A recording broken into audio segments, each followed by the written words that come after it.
Bonjour à tous. Nous vous retrouvons pour cette étude dans le livre des Juges. C'est notre troisième étude. En préparant cette étude, je craignais que vous n'en ayez déjà assez d'entendre parler des Israélites, n'est-ce pas? Et la suite confirme en quelque sorte que c'est le cas.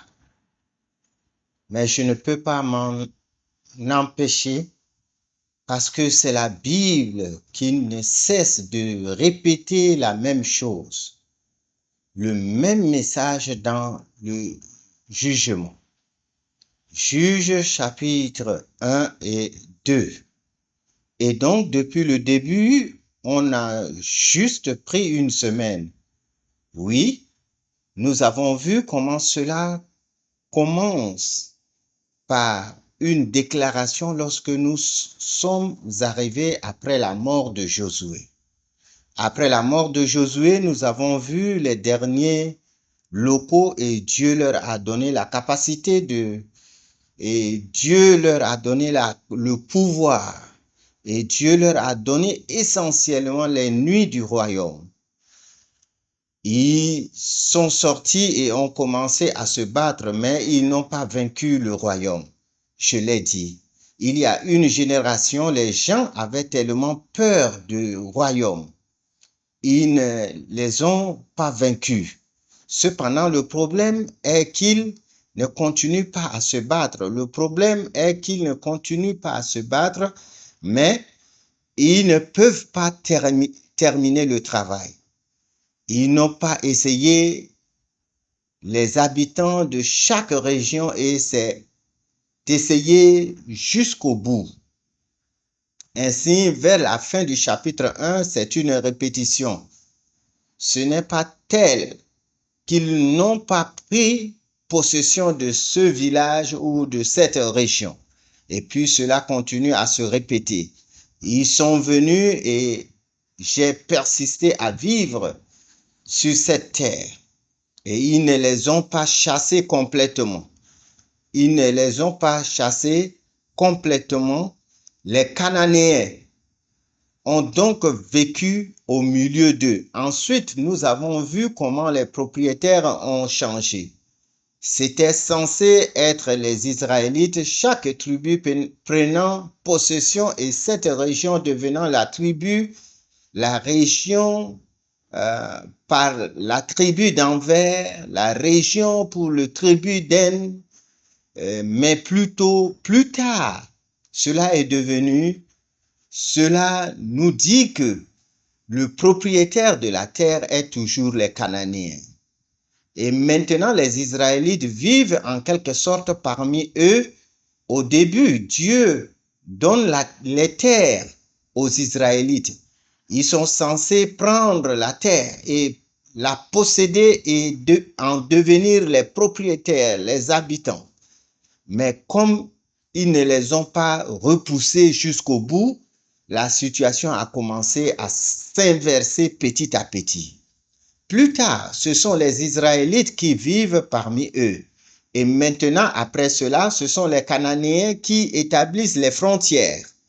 En réfléchissant à cela, nous avons constaté que ce n'était pas parallèle à notre vie, car Dieu nous a donné et nous a ordonné et nous a donné le pouvoir de vaincre notre péché par le sang de Jésus-Christ.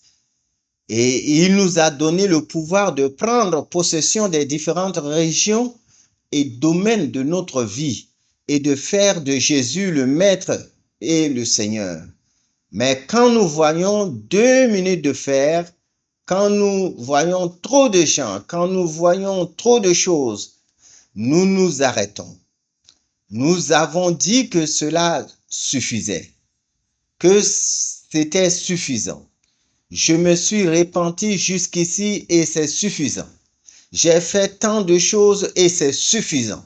J'ai servi dans un département de l'église, c'est suffisant. Je vais à l'église le dimanche, c'est suffisant. Et donc nous faisons des compromis et à la fin, plutôt que nous soyons le contrôleur, plutôt que Jésus soit un maître et un seigneur, il devienne le maître du Seigneur. Et la stratégie de Satan est de nous laisser penser que nous sommes des industriels. Mais il écoute sa stratégie. Chapitre 1, verset 27. Nous avons dit alors le roi que j'ai persisté à vivre dans ce pays. Satan dit, laissez-nous. Juste une graine de désobéissance, c'est juste une petite chose, laissez-la. Vous avez 99 et laissez-moi une. Tout ce qui est sur 99 contre 1, et ce n'est pas effrayant, ce n'est pas empiété sur nous, sur notre vie, mais ensuite, plus tard, cela grandit. La mauvaise herbe pousse pour faire évoluer les feuilles blanches et les grains. Aujourd'hui, nous arrivons à Genèse 2 et nous avons étudié un peu les versets 1 à 5 du chapitre 2, mais nous allons y réfléchir à nouveau parce que le chapitre 2 de Genèse répète essentiellement le même point sous une lumière différente, d'accord? Nous savons qu'il s'agit d'une répétition parce que les juges ont pris le premier verset qui commence avec la mort de Josué. Venons-en au chapitre 2 du livre des juges, verset 7, qui dit que le peuple servit l'Éternel pendant toute la vie de Josué et pendant toute la vie des anciens qui servirent Josué et qui virent la grande œuvre que l'Éternel avait accomplie pour Israël. Josué, fils de Nun, serviteur de l'Éternel, mourut à l'âge de 110 ans. L'histoire de la mort de Josué est donc répétée. Fondamentalement, Dieu répète et répète la chute des Israélites et il nous permet d'analyser sous différents aspects, il nous permet de regarder sous différents angles pour analyser la couleur du péché, comment le péché entre et reste et cause la chute d'un peuple ou d'un peuple de Dieu. Ainsi, à travers les juges, nous essayons d'analyser chacune de nos anciennes vies. Combien de péchés il y en a? Combien de rébellions il y a encore dans nos vies? J'espère qu'à partir de la semaine prochaine, nous essayerons d'aborder les juges proprement dits en commençant par Othniel. Mais d'ici là, nous allons continuer à voir cette répétition et cette régénération de la façon dont les Israélites ont été déchus de ce qui leur avait été promis pour le pays de la Pentecôte. Ils sont entrés dans le pays des rêves, souvenez-vous, en quittant l'Égypte et pendant 40 ans, ils ont attendu ce jour avec impatience et c'est censé être une vie paradisiaque, n'est-ce pas? C'est Canaan, c'est la terre promise, mais après leur arrivée, cela n'a pas duré un an. Après qu'ils se soient installés, cela n'a pas duré un an pour qu'ils l'utilisent vraiment, qu'ils utilisent vraiment les bénédictions et qu'ils tombent dans la corruption. Nous allons donc réfléchir aux 10 premiers versets en fait à l'ensemble du chapitre 2. Cela commence par l'arrivée de l'ange du Seigneur à Volkim. Et l'ange vient de Gilgal à Volkim où se trouvent les Israélites. Et c'est ainsi que cela commence au chapitre 2, verset 1. L'ange du Seigneur monta à Gilgal, à Volkim, et il dit, je vous ai fait monter d'Égypte et je vous ai conduit dans le pays que j'ai juré à vos pères de ne jamais rompre mon alliance avec vous. Quant à vous, vous ne ferez aucune alliance avec les habitants de ce pays. Vous démolirez leurs autels et le jour même, mais vous ne m'avez pas obéi. Qu'avez-vous fait? C'est pourquoi j'ai dit, je ne les chasserai pas devant toi, mais ils deviendront comme des épines à tes yeux, et leurs dieux seront un piège pour toi. L'ange du Seigneur adressa ces paroles à tous les fils d'Israël. Les gens ont laissé leur voix s'élever et sont partis. Ils nommèrent l'endroit Volkin. Volkin signifie pleureur. Volkin. Ils nommèrent donc l'endroit Volkin et y offrirent des sacrifices au Seigneur. Êtes-vous déjà arrivé à un moment de votre vie ou à un endroit où vous avez vraiment regretté quelque chose? Nous aurions dû faire ceci ou cela. Nous aurions dû faire ceci. Nous aurions dû changer cela. Souhaitez-vous vraiment recommencer si vous n'avez jamais regretté quoi que ce soit dans votre vie? D'accord, tout le monde l'a fait. Y a-t-il quelque chose que vous regrettez aujourd'hui? Il y a des moments où l'on regrette. Ah, j'aurais dû faire ça. Le problème, c'est qu'à chaque fois que nous regrettons beaucoup de choses dans le passé. Nous disons toujours que j'aurais dû faire cela. C'est parfait. Mais je dis toujours que j'aurais dû faire cela, mais que j'aurais dû changer à l'époque. Mais je ne pense jamais à changer aujourd'hui. Notre vie et notre foi se déroulent aujourd'hui.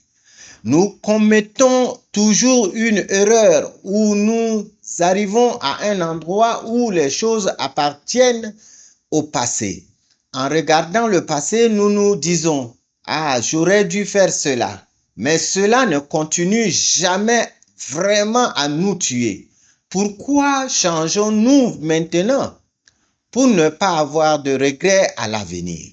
Eh bien, nous ne pensons jamais vraiment à nous asseoir et à changer notre façon actuelle de penser ou de vivre. C'est donc un grand cercle ou une continuation de regrets. J'aurais dû en parler un jour. Nous devons changer. C'est ce qu'ils font ici. L'ange du Seigneur est venu et a dit, je parle de la part de Dieu, n'est-ce pas? Mais vous ne m'avez pas obéi et donc vous savez, je ne vais pas les chasser pour vous. Ils devraient les chasser quand Dieu les aidait. Ils sont censés finir le travail jusqu'au bout, mais ils l'ont fait par commodité à cause de différents compromis. Et donc, quand ils ont entendu cela, ils ont crié, si Dieu œuvre pour vous, ou si un ange du Seigneur venait à vous ce soir, dans votre rêve, ou littéralement, donc, vous avez fait cela mal. Vous avez mal agi. Tu as fait ça mal. Je te l'ai dit aussi, à partir de maintenant, je suis tranquille. Je ne me poserai pas la question de savoir lequel d'entre vous aurait mis ce lit ou cette maison où il dormait dans le tas. Quand nous sommes fous ou si nous avons oublié nos émotions et notre conscience, quand nous sommes effrayés, parfois nous pleurons à chaudes larmes pendant les moments de folie ou de prière. Nous nous excusons auprès de Dieu et nous nous répétons, alors regardons ce qu'ils ont fait. Ils ont parlé et ils ont sacrifié à la loi. C'est censé être bon, n'est-ce pas? Mais quelle est l'action après cela? Lisons à partir du verset 6 maintenant. Josué a dit, 1. Josué avait renvoyé le peuple et les fils d'Israël quand chaque race avec son héritage pour posséder le pays, la terre.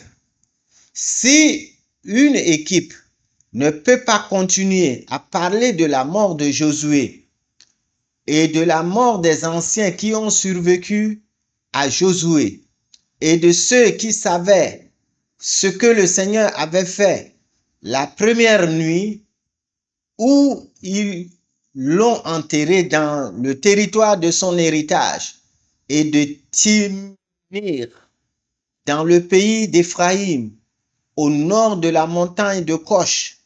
Toute la génération s'est rassemblée auprès de ses pères et une autre génération s'est levée après eux, qui n'a pas connu le Seigneur, ni l'œuvre qu'il a accomplie pour Israël. Verset 11. Le fils d'Israël fit ce qui est mal aux yeux de l'Éternel et il servit les idoles. À quoi bon crier et pleurer et dire que je suis désolé? Ensuite, ils ont adoré Dieu, puis il est revenu à leur vie simple. Et c'est un peu comme une image de désolé de le dire, nous, moi, ou même les chrétiens d'aujourd'hui. L'ange du Seigneur est venu de Gilgal. Gilgal est un endroit où Dieu a dit que vos péchés sont effacés. Votre honte a été effacée et maintenant, vous êtes nouveau, vous êtes propre et vous allez entrer dans. Ils sont sur le point de traverser le Jourdain et ils ont traversé le Jourdain et sont venus de Gilgal. Et c'est l'ange du Seigneur qui est venu à Josué pour lui dire que vous allez conquérir ce pays. Je vous le donnerai.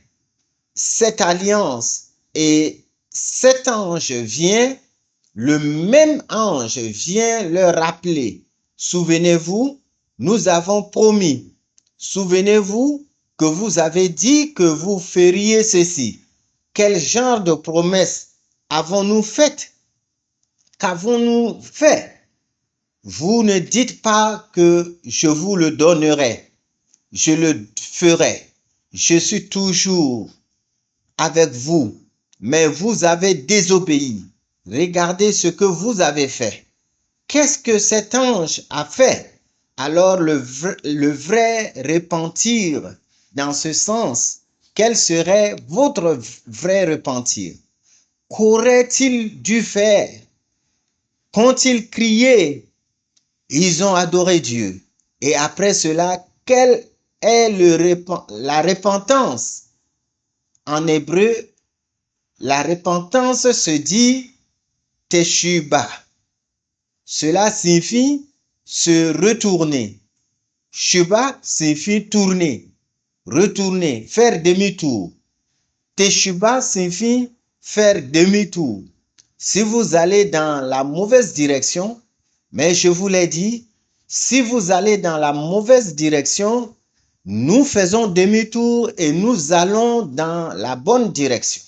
C'est la repentance. En grec, c'est manta noia. Manta signifie changer. Noia, c'est la pensée. Cela change votre façon de penser. Changez la façon de vous penser, votre philosophie ou vos croyances. Si c'est mal, si Dieu dit que c'est mal, il faut changer. Qu'aurait-il dû faire pour une vraie repentance, une repentance complète? Ils ont eu la première partie de la repentance, les pleurs et l'adoration. Mais ensuite, cette repentance n'était pas complète parce qu'il ne s'est pas poursuivi jusqu'à la punition. Quelle aurait dû être leur repentance? c'est une belle chose qu'ils n'ont pas faite. C'est une belle chose que Dieu a dit, vous n'avez pas fait. Aujourd'hui, réfléchissons à la façon dont nous pouvons aussi nous repentir. Les passants leur disent qu'il faut se repentir et ils disent tous aux professeurs qu'il faut se repentir. Il y a des gens qui croient sincèrement. Il y a des gens qui se repentent sincèrement, qui ne croient pas, qui commencent par le commencement, qui corrigent les choses qu'ils n'ont pas faites correctement, qui changent leur pensée et leur façon de vivre. Mais il y a aussi des gens qui pleurent. Avez-vous déjà grondé quelqu'un, vos enfants ou quelqu'un d'autre? Il y a des gens, il m'est arrivé de gronder quelqu'un, mes enfants, et ils pleuraient. Je me suis dit, d'accord, au moins ils le sentent. Ils se rendent compte de ce qu'ils pensent de travers.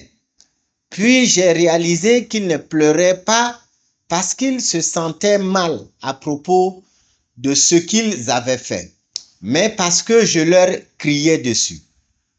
Ils pleuraient parce qu'ils étaient en colère contre moi. Ils pleuraient. Il y a des gens qui se rendent compte que certaines choses n'étaient pas justes et qui pleurent pour les torts qui se font à eux-mêmes. Parfois, nous nous repentons et nous pleurons parce que, pour moi, les choses que je dois subir à cause de ce type ou de cette personne. Il y a des gens qui disent simplement, oui, c'est la personne que je suis. Pour qui vous prenez-vous pour me gronder? Et mes parents ne m'ont jamais grondé. Il n'y a pas de repentance à avoir. Chacun ici a fait ce qui était juste à ses yeux. La clé, c'est que j'ai fait ce qu'il fallait.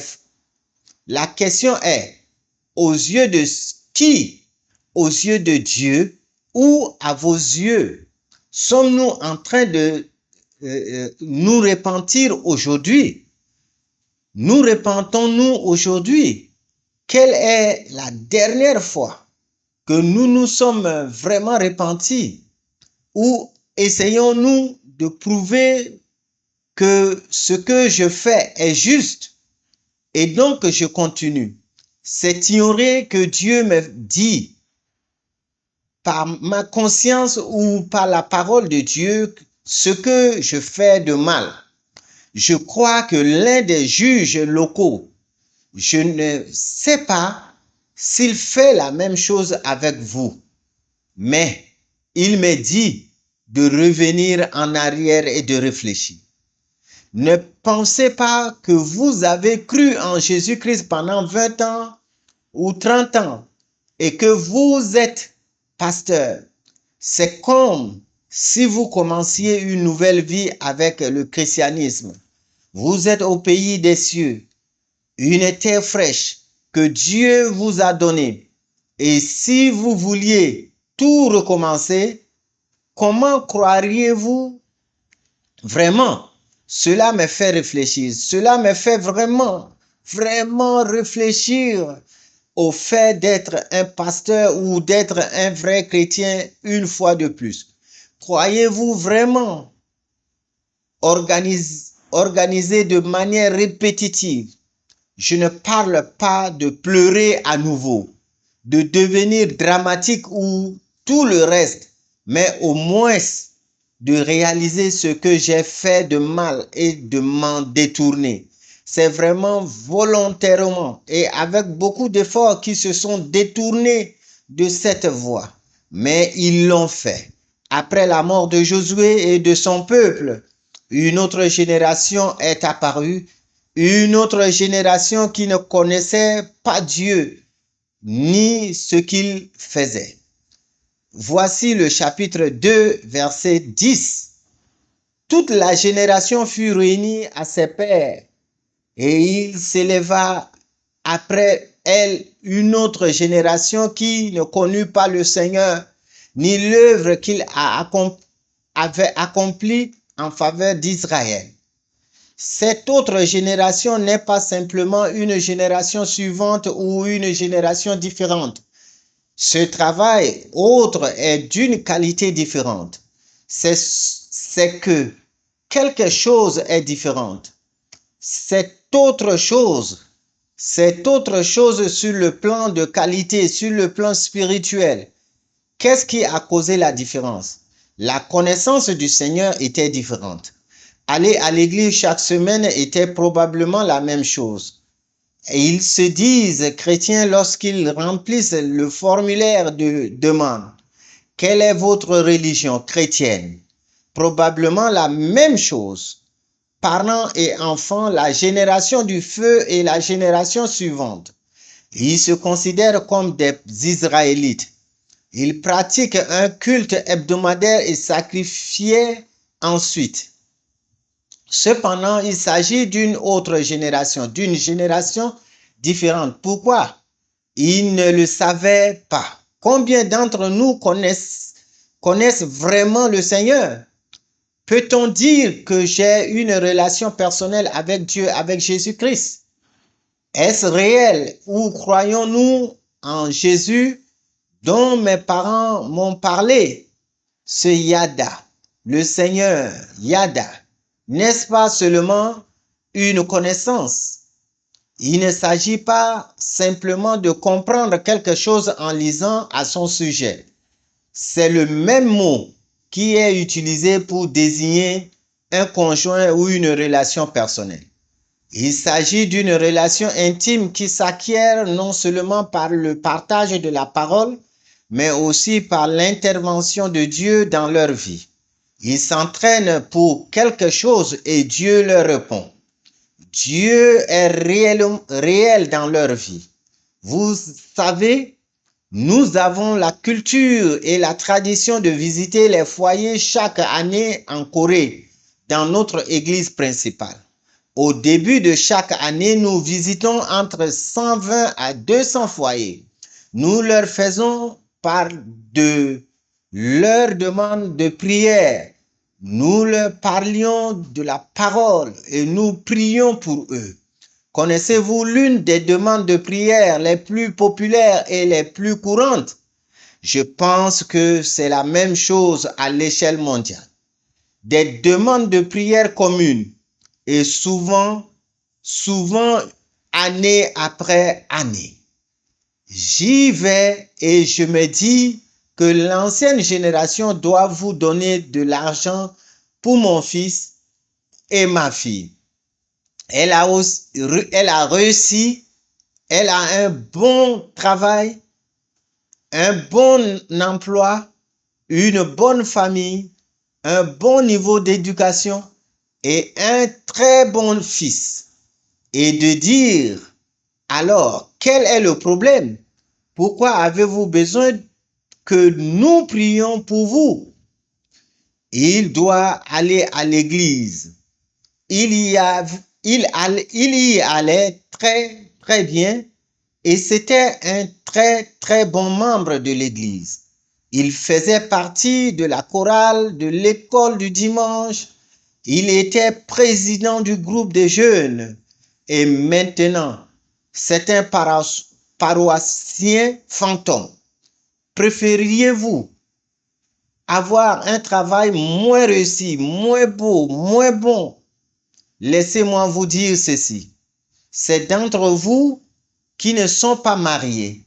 Si vous aviez le choix entre deux personnes, une personne qui a beaucoup de succès, une belle entreprise qui gagne environ, je ne sais pas, 200 000 $ par an, est-ce beaucoup?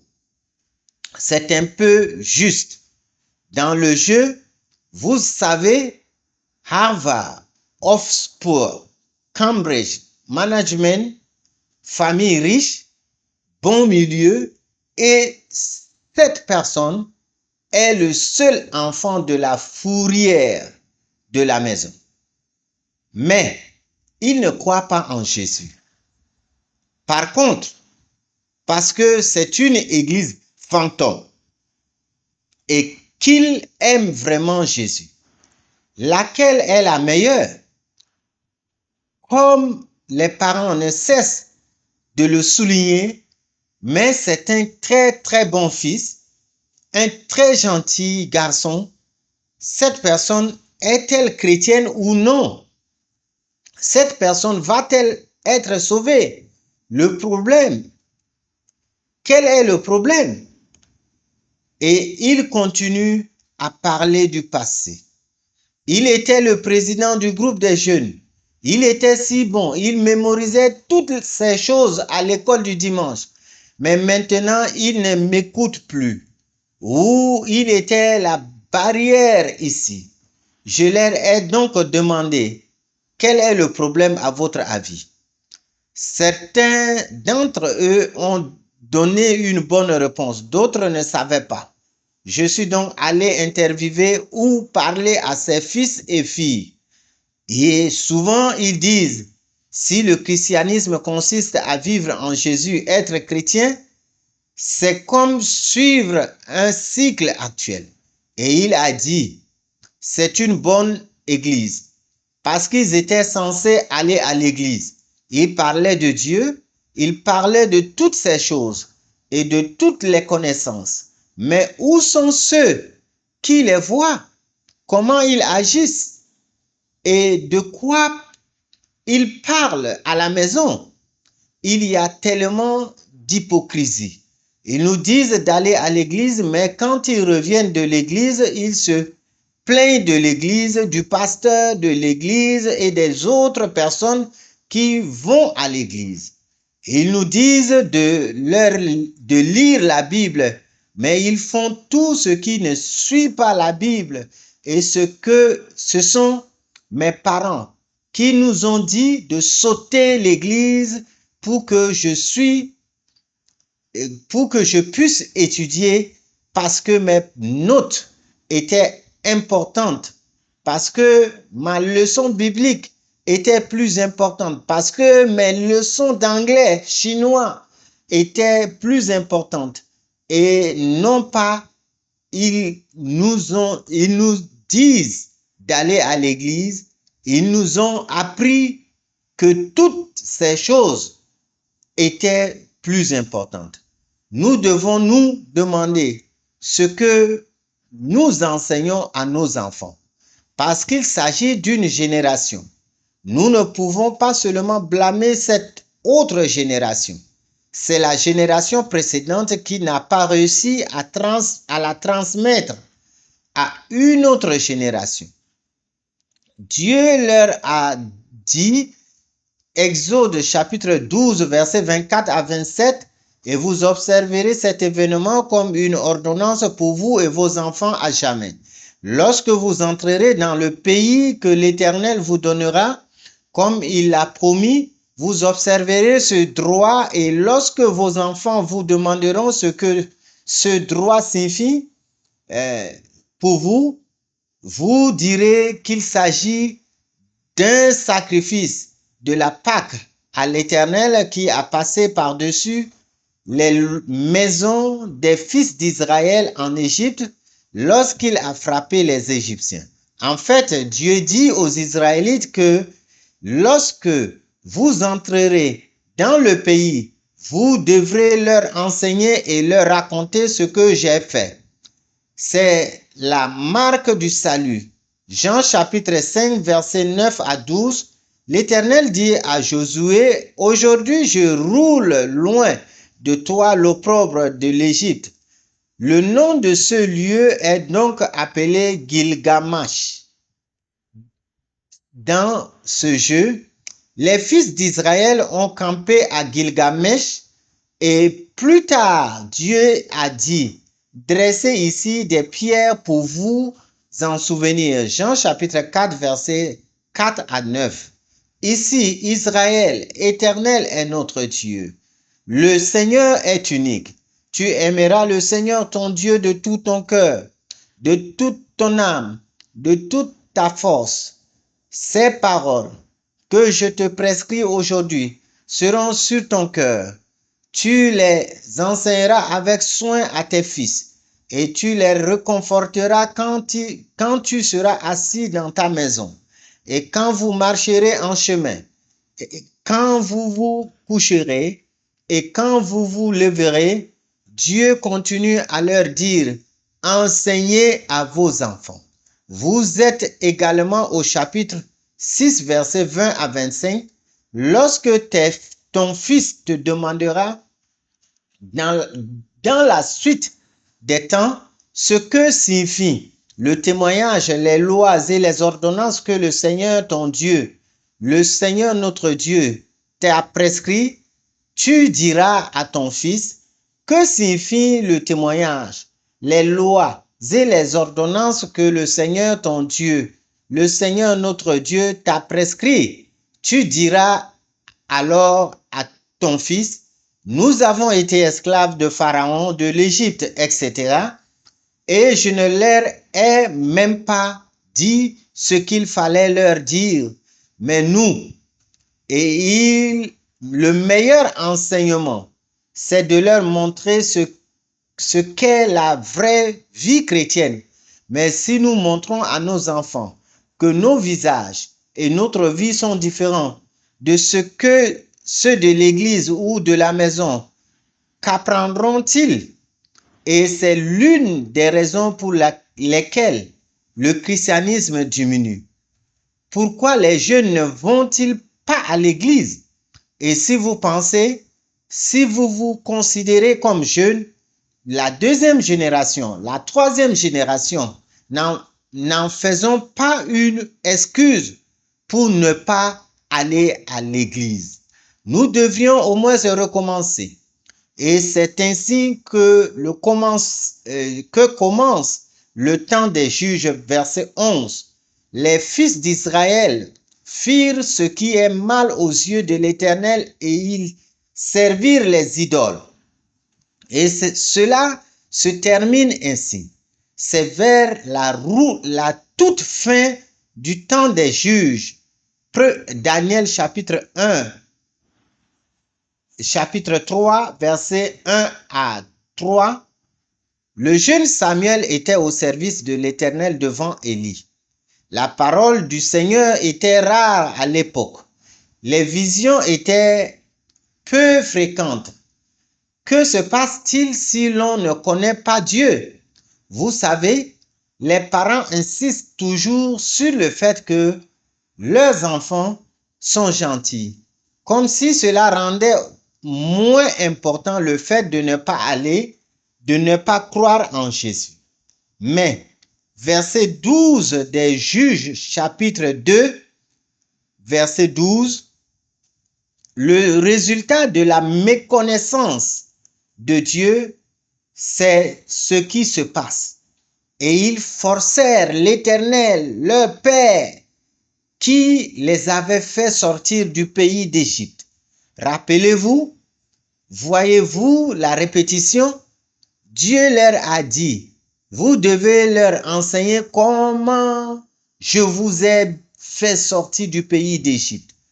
Mais voici le peuple que la deuxième génération n'a pas connu le Seigneur et a forcé le Dieu qui l'a fait sortir du pays d'Égypte. DC, la raison pour laquelle l'accent est mis sur le Dieu qui les a fait sortir du pays d'Égypte, c'est que le Dieu qu'ils auraient dû connaître, mais ils ne l'ont pas connu et ont suivi d'autres dieux parmi les dieux des peuples qui les entourent et se sont abaissés jusqu'à eux. C'est ainsi qu'ils ont provoqué la colère du Seigneur. Ne pas connaître Dieu, ne pas croire en Dieu, ne vous permettra pas de rester neutre et d'être gentil. Je ne dis pas que les non-croyants sont de mauvaises personnes. Il y a beaucoup de gens gentils et de tierces personnes plus gentilles que les chrétiens, mais je parle ici de spiritualité. Certaines personnes disent, je crois en Jésus, c'est juste que je ne vais pas à l'église toutes les semaines. Je crois en Jésus, mais c'est juste que je crois en Jésus. Et c'est ce que faisaient les Israélites. Ils ont dit, oh, nous croyons en Jésus. Et quand le temps est venu, quand les difficultés sont arrivées, à qui ont-ils fait appel? Le Seigneur. C'est le Seigneur qui crie au Seigneur. Quand les choses sont devenues confortables et faciles, qui ont-ils adoré? Eh bien, ils ont essayé d'avoir les deux. La seule chose, c'est qu'ils croyaient en Dieu. Dans les moments difficiles, je viens au Seigneur. Je peux donc je suis un Israélite, je crois au Dieu Tout-Puissant. Mais quand il y a un bon moment où, quand je n'ai pas besoin de vraiment crier vers lui, je fais dans d'autres cafés. Qui sert les batailles? Astaroth. Verset 13, verset 12, je finis de lire.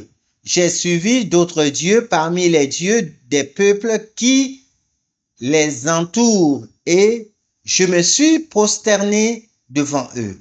C'est ainsi qu'ils ont irrité l'Éternel. Verset 13. Ils abandonnèrent le Seigneur et servirent Baal et Astaroth. Qui sont Baal et Astaroth? Baal est le dieu de l'orage et de la pluie, et donc connu comme le dieu de la prospérité.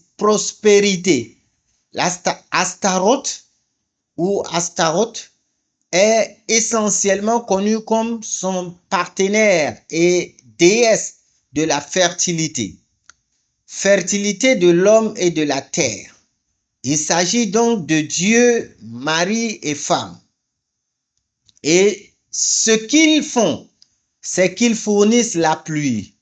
Baal apporte la pluie et la prospérité. Ils invoquent donc Dieu dans les moments difficiles, mais à d'autres moments, ils s'adressent à Baal et à Astaroth. Maintenant, quand la pluie arrive et que la récolte est bonne, à qui vont-ils rendre grâce? Qui leur dira merci? À qui rendront-ils hommage? Rappelez-vous que Dieu a dit, juste avant qu'il ne traverse le Jourdain, qu'il a couru avec un 11 contre un 9 et un 10 et un 8 à un 12. Dieu a dit, voici un homme où l'eau est l'eau du ciel. L'eau descend du ciel et donne ce qui donne la pluie, la prospérité et la fertilité. C'est le Dieu, notre Dieu dans la Bible, n'est-ce pas?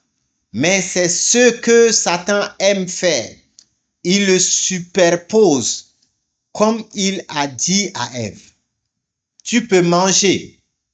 Dieu ne veut pas que tu manges parce que tu seras comme lui. Ève dit, devine, qui t'a donné la bénédiction? Lorsque nous enseignons à nos enfants ce qu'est la réussite, ce que nous voulons qu'ils deviennent, que leur enseignons-nous? Quelle est la valeur que nous enseignons à nos enfants pour qu'ils réussissent? Il faut bien étudier, trouver un bon travail, jouer d'un instrument, aller dans une bonne école, étudier dur, c'est bien, mais en fin de compte, il ne faut pas avoir d'esprit. Est-ce bien ce que nous venons de lire, de dire? Quelle est l'histoire de la réussite inscrite dans leur tête, dans leur esprit? Ici, à qui revient le mérite. Quand les choses vont bien, quand les choses vont bien, ils sont crédités de leur talent national. Quand les choses vont mal, c'est Dieu qui les punit. Pour aller dans une bonne école et devenir une personne qui réussit, à qui devons-nous nous adresser? Est-ce que quelqu'un enseigne à ses enfants? Vous réussirez si vous croyez maintenant vraiment en Dieu. John, Jean. Vous réussirez si vous priez beaucoup, ou vous réussirez si vous avez beaucoup d'argent et que vous priez Dieu. Tu réussiras si tu étudies dur et si tu pries Dieu. Il avait des trous au cas où servez Dieu et servez Dieu. Nous pensons que les Israélites agissaient de la sorte, ce qui est un peu fou et amusant. Mais cette Bible nous a été donnée pour une raison, pour que nous la lisions et que nous nous rendions compte que c'est ce que nous faisons.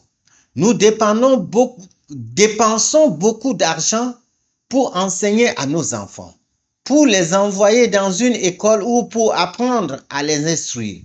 Combien payez-vous pour cela? Et je paie aussi un peu pour mes enfants. Mais est-ce que quelqu'un vit pour un professeur de la Bible et paie $50 de l'heure pour lui enseigner la Bible? Pourquoi ne pas le faire? Pourquoi pas? Je ne dis pas qu'ils doivent leur enseigner la Bible. Je ne leur enseignerai pas la Bible pour de l'argent. C'est ce que je dis. Ce n'est pas que je veuille leur enseigner. Je veux leur enseigner pour de l'argent. Pourquoi? Parce qu'ils ne voient rien derrière moi avec eux. Je veux les envoyer à l'église une fois par semaine et à l'école.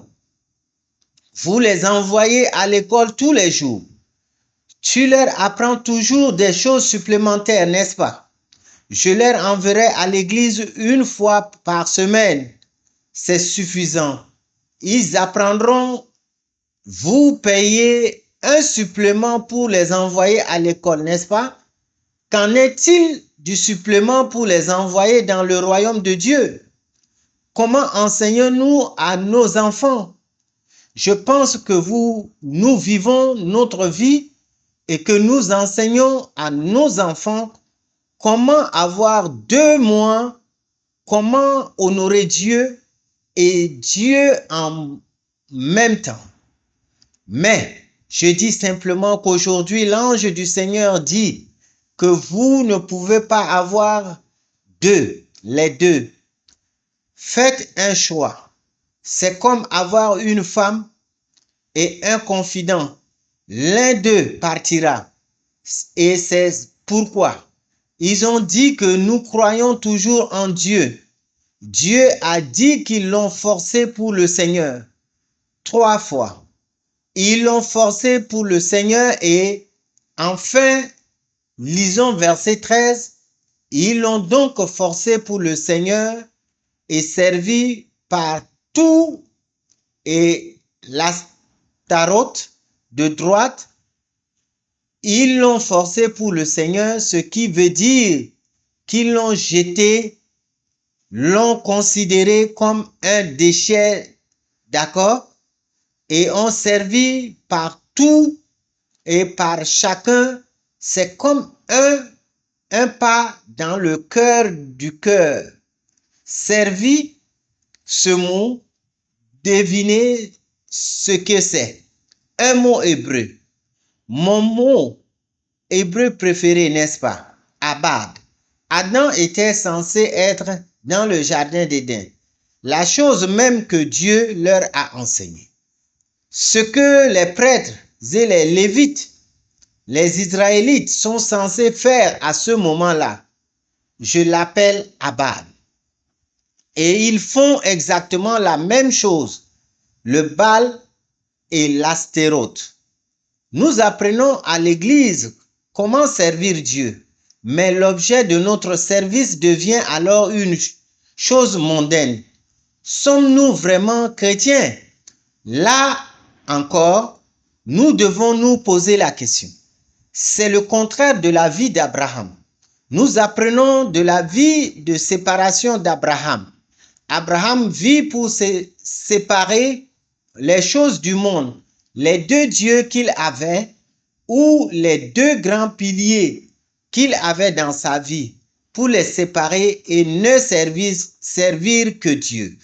Mais à l'époque des juges, il combinait les deux choses et elles s'entremêlaient au point qu'il ne pouvait même pas les distinguer. La consécration n'existe pas. Réfléchissons donc aux 2 maîtres de notre vie. Quels sont-ils? Enfin, nous voulons lire un autre verset, celui de Matthieu chapitre 16, versets 22 à 24. C'est comme une conclusion. J'aimerais vous demander de venir jouer la musique. Nous allons lire ce verset et prendre quelques minutes pour réfléchir tranquillement à ce qui nous concerne. Qui est notre Dieu vraiment?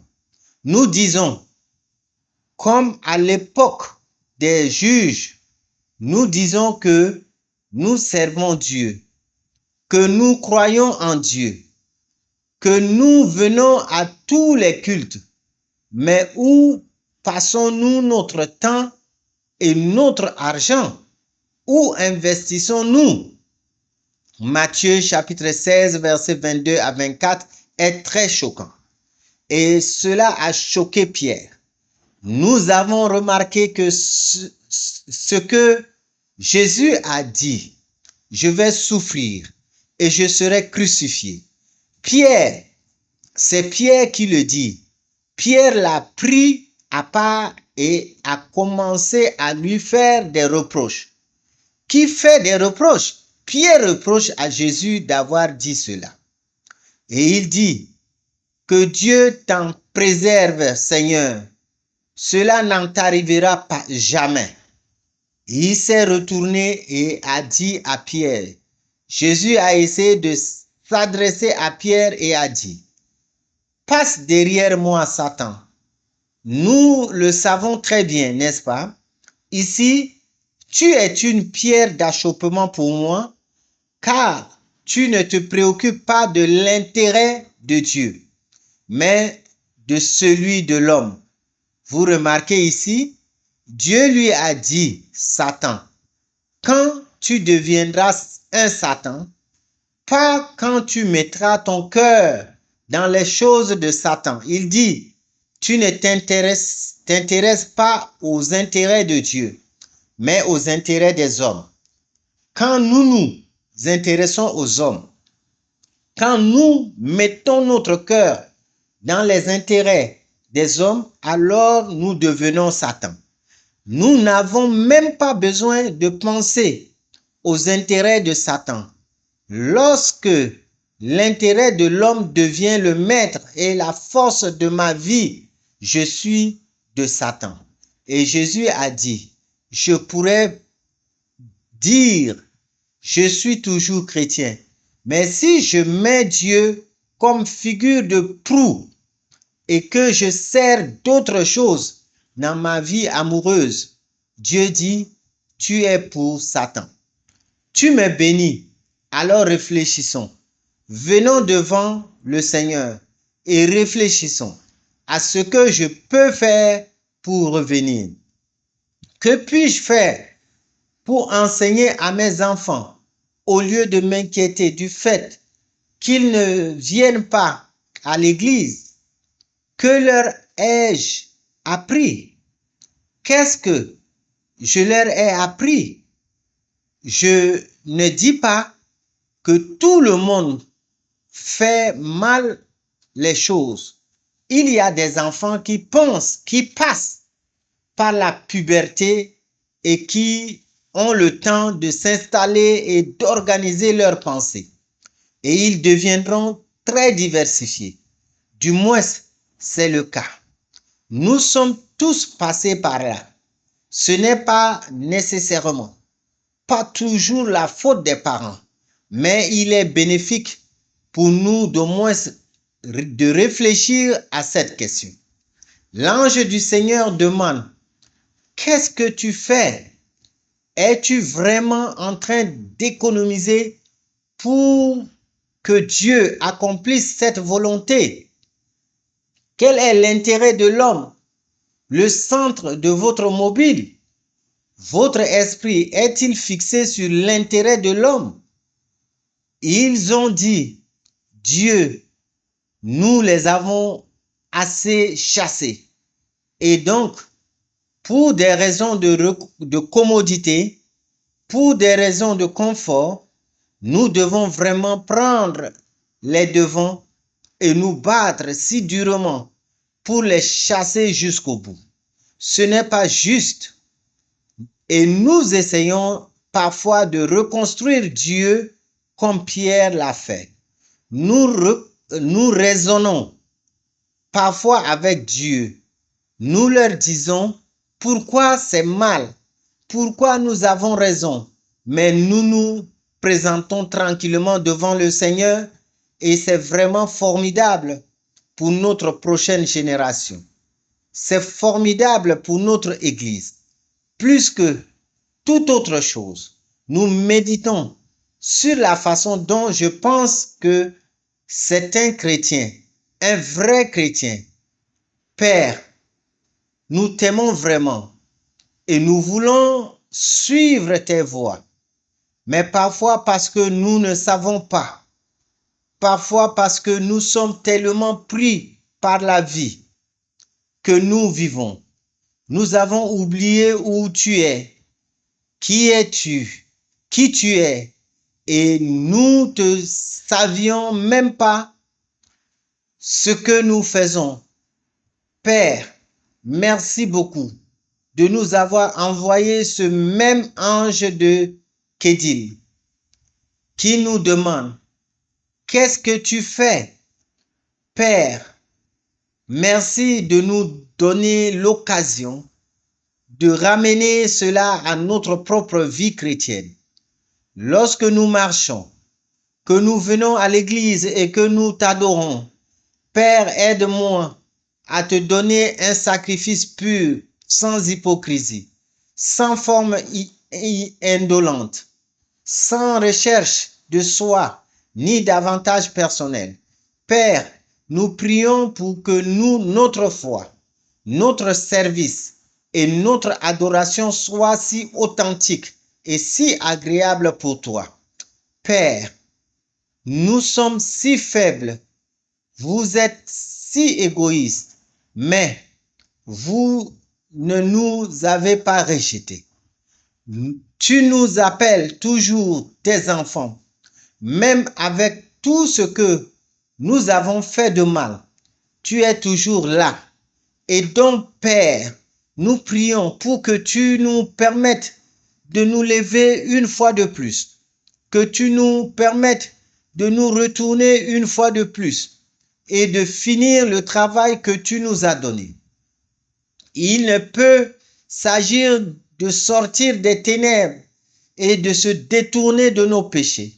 Père, nous sommes faibles, mais nous croyons que tu es bon. Nous ne pouvons rien faire, mais nous croyons que lorsque tu seras avec Dieu, tu seras avec nous, tu nous permettras de le faire. Alors, Père, nous ne sommes pas censés dépendre de toi. Nous ne sommes pas censés nous débarrasser de nos entrailles et de nos cendres. Nous ne sommes pas censés de nous débarrasser de nos intérêts compromettants. Nous sommes censés dépendre de toi. Merci beaucoup, Père, pour ta grâce. C'est avec des cœurs reconnaissants que nous voulons t'offrir cette offrande. Nous prions pour que tu reçoives et plus que tout, Père, nos cœurs et notre repentance. Nous te demandons tout cela au nom de notre Seigneur Jésus-Christ, avec des actions de grâce. Amen.